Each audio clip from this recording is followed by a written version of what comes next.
Hey, I'm Lorelei, registered dietitian nutritionist. Welcome to my kitchen.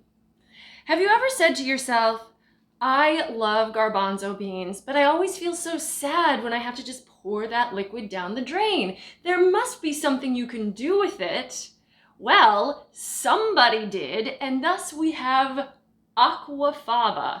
Aqua meaning water, faba meaning bean water, and yes, there are things you can do with it. So today we're going to talk about aquafaba, aka the juice that you drain from a can of chickpeas or garbanzo beans. I think you can also do this with white beans of other kinds, but today we're going to use a can of chickpeas. We're going to drain off the water. We're not going to discard the garbanzo beans. Yes, we will use those in a meal, but I'm going to show you a couple things you can actually do with that water. So let's get started. First step, open your can. This is the challenging part.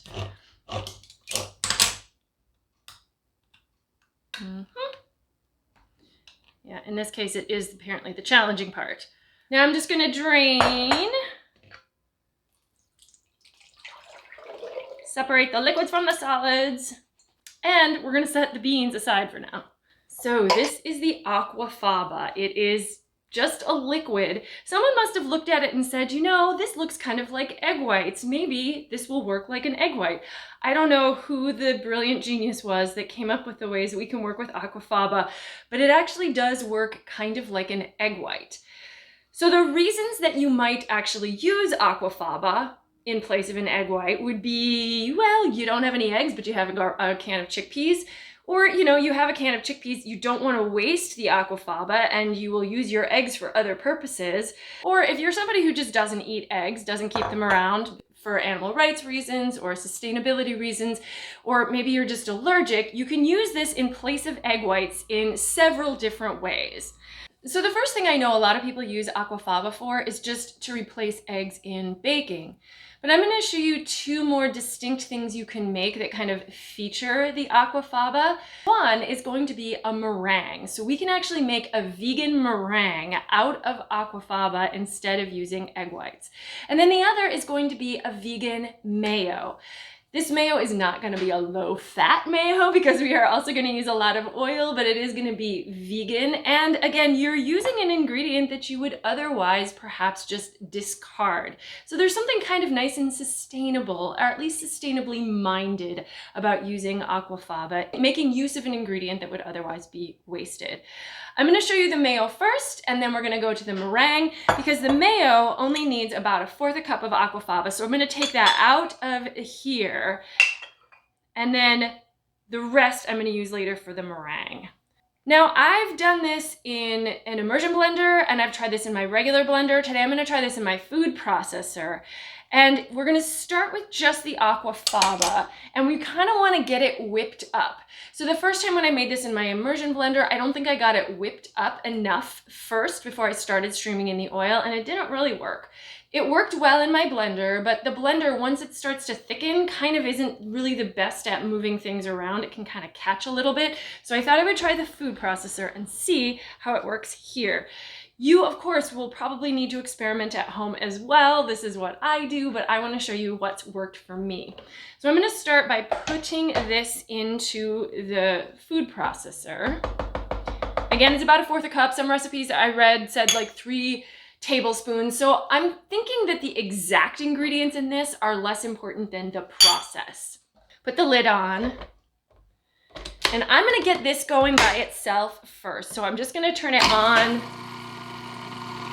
And for whatever reason, like a meringue, when you start to whip air into aquafaba, it will start to foam up, forming a foam, and then ultimately more like a stiff meringue.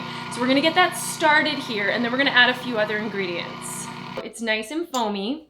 Then I'm going to add 2 teaspoons of cider vinegar. Some recipes I read included lemon juice and vinegar.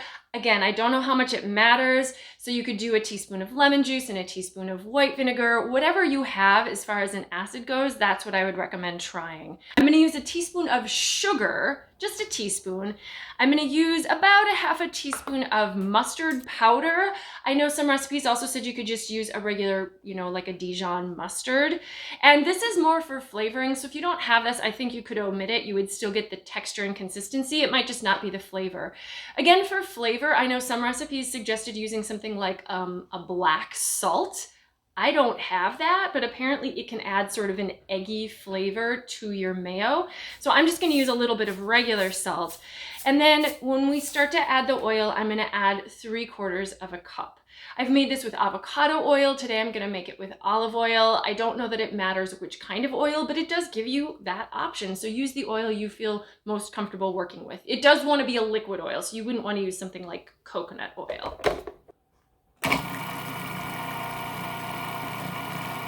And you want to make sure that this has gotten really nice and foamy before we go on to the big step, which is drizzling in the olive oil while this is whipping. We're going to use 3/4 of a cup of olive oil, and we're going to try to slowly drizzle it in. So it can be really helpful to have something where you can just drizzle it in through the top while the processor is running. This can also work with a blender. And the idea is that this is just going to emulsify as we do it. So let's turn it back on and go slow. Dripping.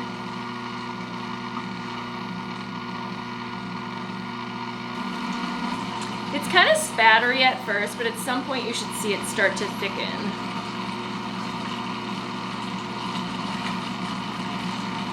Fingers crossed if this works. I'm gonna be sad if it doesn't. I'm gonna stop and scrape down the sides and the top. Yeah, but you can see it's starting to get thick and creamy, and that's what we want. I think because this is olive oil, it's also a little yellowy.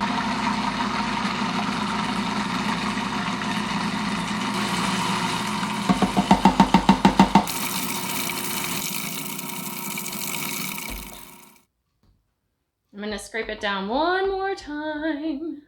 But you can see it is that kind of thick consistency that you get from mayo. Yay! So you can see that it's definitely gotten creamy. One thing I will say about making this with olive oil is that sometimes olive oil can get a little bitter when you process it, and I actually can taste a little of that bitterness in there. So I don't know that olive oil would be my #1 recommended oil of choice for this, but you certainly can do it. It will work. The last batch I made, I used avocado oil, and that turned out very nice as well. And that one was a little more white and creamy.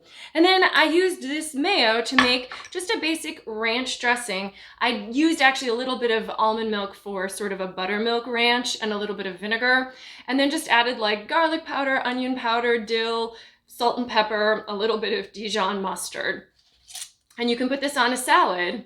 You can also use mayo in any other way you would use a regular mayo, like on a sandwich or in a potato salad or a pasta salad or something like that. So this is one option. And now I'm going to show you option #2, which is meringue. Poof, kitchen's clean. Haha, I wish it were that easy. I've actually got like vegan mayo everywhere. So we're gonna move on to the meringue. And so we've got what's left of the aquafaba, and we're just gonna start whipping this first. You could put this in a stand mixer and put with a, with a whisk, but I'm just gonna use my hand mixer and use the beaters. And we're just gonna get some air in here. You could do it by hand, but that would take a long time. Even with a mixer, it's probably gonna take about 10 minutes. It's gonna foam up right away, but we want it to go a lot further. Once it's got a little bit of air in it and it starts to get to kind of a soft meringue, I'm gonna add cream of tartar. And this is kind of the secret I have found to meringues that will actually bake and hold their shape in the oven.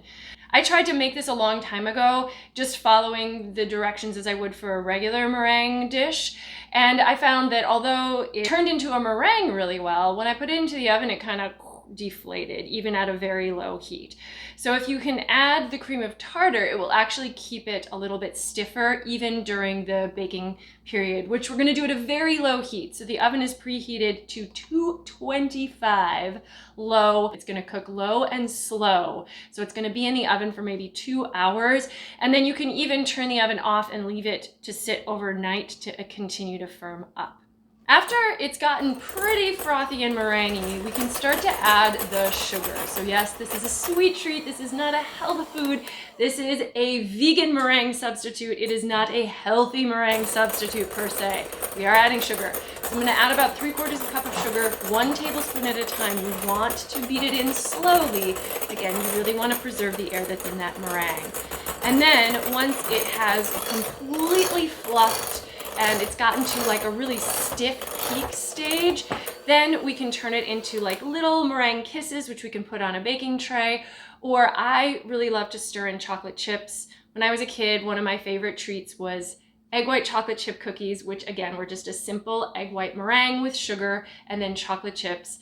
And I am not currently vegan, but at a time when I was, I figured that was something that just couldn't be replaced. So it is good to know that you actually can make some of your favorite meringue-based dishes in a vegan way. Sometimes, even though I would eat an egg white chocolate chip cookie, sometimes I don't want to use the egg white because then I got to figure out what to do with the yolk. So if I've got leftover bean water that I'm otherwise going to throw away, it's actually a much more, for me, efficient way to work it.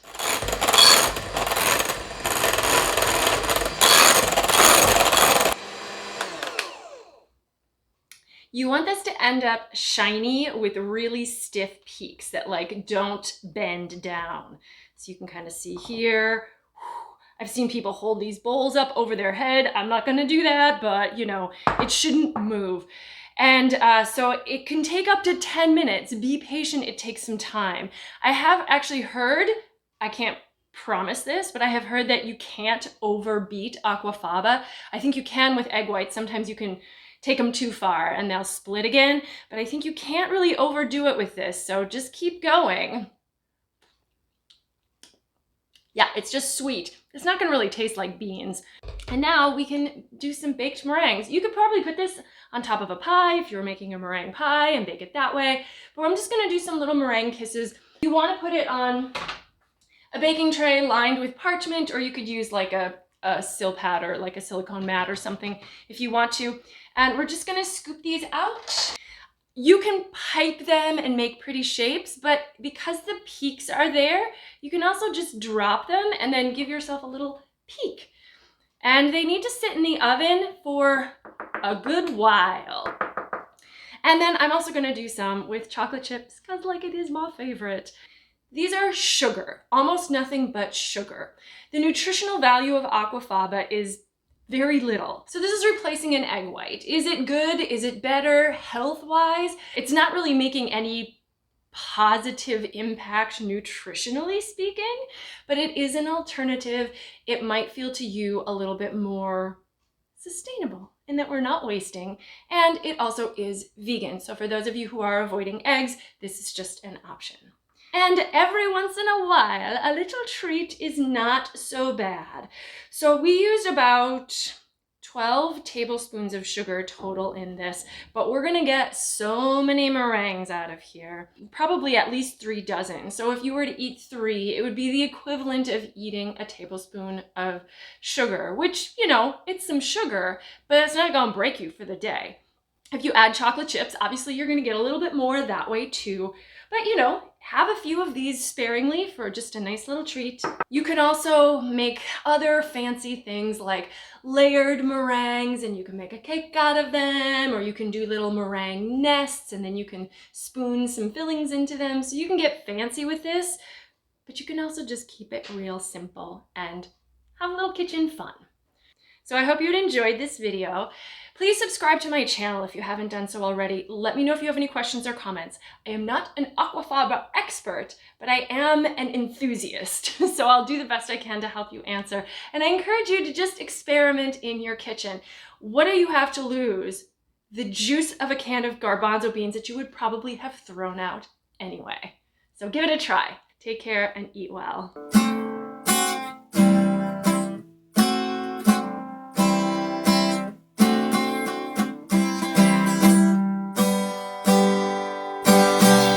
Always things kicking in when I am in the middle of making a video. Turn the fridge down, I turn the heat down, and yet things kick in. This is how I pour in the creamer. Nutrition.